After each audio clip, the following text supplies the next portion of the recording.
In today's video, I'm going to teach you how to transfer ownership of Google Sheets. First, open your web browser and head to Google's homepage.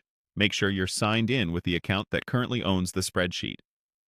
In the top right corner, click the Google Apps grid icon, the little square made of dots, and select Sheets.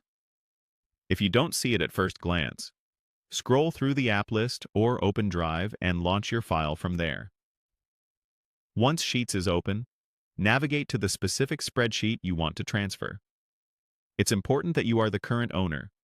You can confirm by clicking the Share button in the top right and looking for a note that says it's owned by you.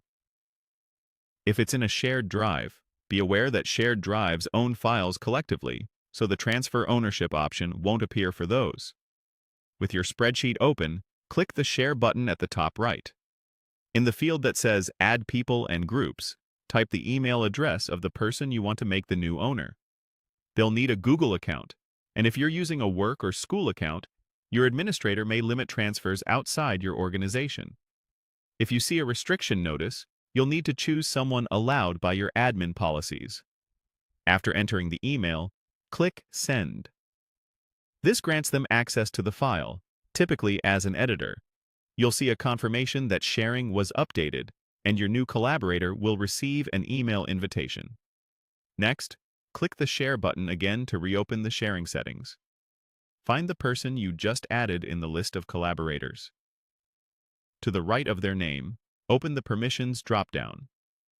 From that menu, choose Transfer Ownership. A confirmation window will appear explaining what changes when ownership moves.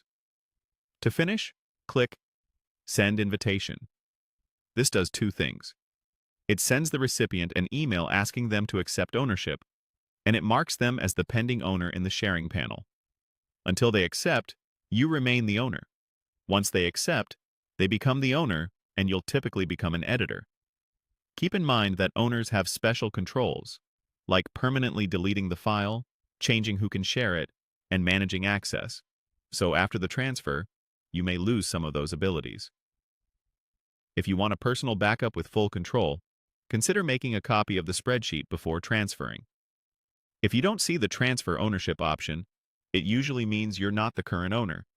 The file lives in a shared drive, or your admin has restricted transfers. That's it. Your ownership transfer is now underway.